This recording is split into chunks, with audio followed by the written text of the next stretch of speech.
दिन ब दिन कथित तौर पर एनडीए में टूट के आसार बढ़ते ही जा रहे हैं। विपक्ष तो लगातार एनडीए में टूट की बात कर ही रहा है, लेकिन अब एनडीए के सहयोगी दल भी अपने बयानों से बड़ी टूट का संकेत दे रहे हैं। फिर चाहे केंद्र गृह मंत्री अमित शाह का बयान कि 2029 में बीजेपी अपने दम पर महाराष्ट्र की सत्ता में आएगी, या फिर केंद्रीय मंत्री नितिन गडकरी का बयान कि सरकार विषकन्या होती है, और एनडीए के सहयोगी दल के नेताओं का केंद्र सरकार के फैसलों पर असहमति जताना, इन सब से कहीं न कहीं विपक्ष के किए जा रहे दावों को हवा तो जरूर मिल रही है। तो क्यों कथित तौर पर एनडीए में टूट की हो रही है चर्चा, और अब एनडीए के किस सहयोगी ने बगावत कर दी है, बताएंगे अपनी इस रिपोर्ट में। नमस्कार, मैं आकांक्षा और आप देख रहे हैं इंडिया पब्लिक खबर।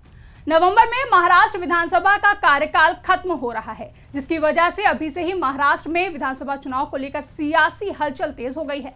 साल के आखिर में होने वाले चुनाव से पहले ही महायुति में खटपट की आहट सुनाई देने लगी है। इस खटपट की आहट सबसे पहले केंद्र गृह मंत्री अमित शाह के बयान से आई, जब अमित शाह ने मुंबई में आयोजित भाजपा नेताओं और कार्यकर्ताओं की बैठक में कहा कि बीजेपी 2029 में अपने दम पर महाराष्ट्र की सत्ता में आएगी।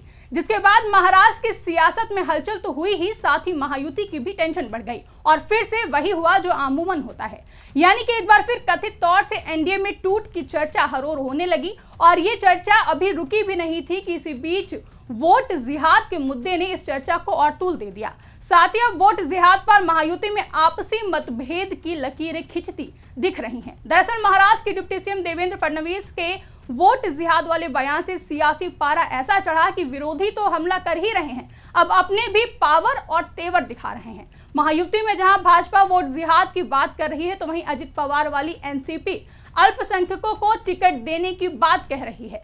इसे लेकर अब महायुति पर विरोधी भी हमलावर हैं। बता दें कि महायुति में भाजपा एकनाथ शिंदे वाली शिवसेना और अजित पवार वाली एनसीपी शामिल है। लेकिन सबसे पहले जान लेते हैं कि महाराष्ट्र विधानसभा चुनाव से पहले ये वोट जिहाद का मुद्दा आया कहां से, जिससे महायुति में विवाद की खबरों को बल मिल रहा है। दरअसल भाजपा नेता और महाराष्ट्र डिप्टी सीएम देवेंद्र फडणवीस ने लोकसभा चुनाव में खराब प्रदर्शन के लिए वोट जिहाद को जिम्मेदार ठहराया। उन्होंने कहा कि महाराष्ट्र की 48 लोकसभा सीटों में से 14 सीटों पर वोट जिहाद देखा गया। कोल्हापुर में एक कार्यक्रम को संबोधित करते हुए देवेंद्र फडणवीस ने दावा किया कि एक विशेष समुदाय के लोगों ने हिंदुत्व उम्मीदवारों को हराने के लिए सामूहिक रूप से मतदान किया। 14 निर्वाचन क्षेत्रों में वोट जिहाद का पैटर्न देखा गया था। हालांकि उन्होंने किसी शख्स या समुदाय का नाम नहीं लिया, लेकिन देवेंद्र फडणवीस ने कहा कि कुछ लोगों को लगता है कि हमारी संख्या भले ही कम हो, लेकिन हम संगठित मतदान करके हिंदुत्ववादियों को पराजित कर सकते हैं। 2024 लोकसभा चुनाव में महाराष्ट्र के 48 में से 14 सीटों पर वोट जिहाद हुआ है और महायुति की हार हुई है।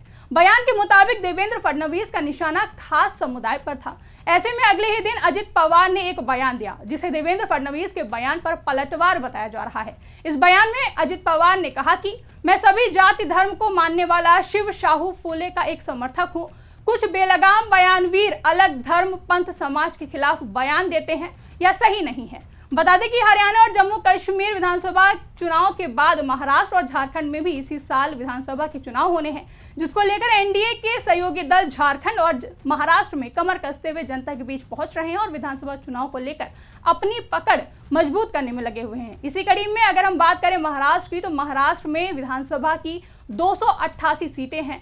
महाराष्ट्र विधानसभा चुनाव को लेकर एनडीए जल्द ही सीट बंटवारे का ऐलान भी कर सकता है। सीट बंटवारे को लेकर महायुति की कई दौर की बातचीत भी हो चुकी है। इसी बीच महायुति गुट के हिस्सा एनसीपी नेता और डिप्टी सीएम अजित पवार ने एक बड़ा ऐलान कर दिया है। अजित पवार ने कहा कि मैं सभी जाति धर्म को मानने वाला नेता हूं। मैं अल्पसंख्यक समाज को बताना चाहता हूं कि राज्य में जितनी सीट हमारी पार्टी को मिलेंगी, उसमें से 10% सीट हम अल्पसंख्यक समाज को देंगे। अजित पवार के इस बयान के बाद विपक्षी दलों का रिएक्शन भी सामने आया। एनसीपी शरद पवार गुट के नेता जितेंद्र आव्हाड ने अजित पवार पर निशाना साधते हुए कहा कि वो भूल गए हैं कि वो आजकल किसके साथ हैं, उनका साथी कौन है ये सभी को मालूम है। बीजेपी के साथ में रहने से सेकुलर लोग अजित पवार के साथ नहीं खड़े होंगे। वहीं महाराष्ट्र में कांग्रेस के प्रदेश अध्यक्ष नाना पटोले ने भी इस बयान पर प्रतिक्रिया दी। उन्होंने कहा कि ये लोग वोटों का राजनीतिकरण कर रहे हैं। फडणवीस वोट जिहाद की बात करते हैं, ये लोग जुमलेबाज हैं, इन्हें ओछी राजनीति करना ही आता है। जबकि अल्पसंख्यकों को सीट देने के अजित पवार के ऐलान पर सपा नेता अबू आजमी ने अजित पवार से पूछा कि यह उनका असली चेहरा है या नकली चेहरा है। उन्होंने कहा कि मुस्लिम उनको वोट नहीं देगा क्योंकि वो बीजेपी के साथ हैं। अजित पवार को पता है कि उन्हें वोट नहीं मिलेगा, इसलिए वो अचानक मुसलमानों से इतनी मोहब्बत करने लगे। वहीं महाराष्ट्र के उप मुख्यमंत्री और बीजेपी के वरिष्ठ नेता देवेंद्र फडणवीस के वोट जिहाद वाले बयान पर भी महाराष्ट्र में सियासी हंगामा तो खड़ा ही होना था, जिसको लेकर शिवसेना यूबीटी के सांसद संजय राउत ने फडणवीस पर निशाना साधते हुए कहा कि वो देश को तोड़ना चाहते हैं। संजय राउत ने कहा कि क्या होता है वोट जिहाद? इस देश के नागरिक मुसलमान, जैन, हिंदू, पारसी सब रहते हैं, सब वोट करते हैं। अगर वे आपको यानी कि बीजेपी को वोट करते हैं तो चलता है। वोट जिहाद की बात है तो आप मुस्लिम महिलाओं के लिए 3 तलाक का कानून क्यों लाएं? आपको और समाज के लोग वोट देते हैं, उन्हें क्या कहेंगे? महाराष्ट्र में गुजरात के लोग बीजेपी को वोट देते हैं तो क्या उसे गुजरातियों का वोट जिहाद कहेंगे? क्या फडणवीस जैसे लोग देश को तोड़ना चाहते हैं? बता दें, महाराष्ट्र डिप्टी सीएम देवेंद्र फडणवीस के इस बयान पर महाराष्ट्र की सियासत में बवाल मचा है। वोट जिहाद वाले बयान के बाद एनसीपी अजित पवार गुट के अल्पसंख्यकों को सीट शेयरिंग वाले बयान के ऐलान से भी हलचल तेज हो गई है, जिससे कथित तौर पर महायुति में टूट की खबरों को एक बार फिर से बल मिल रहा है।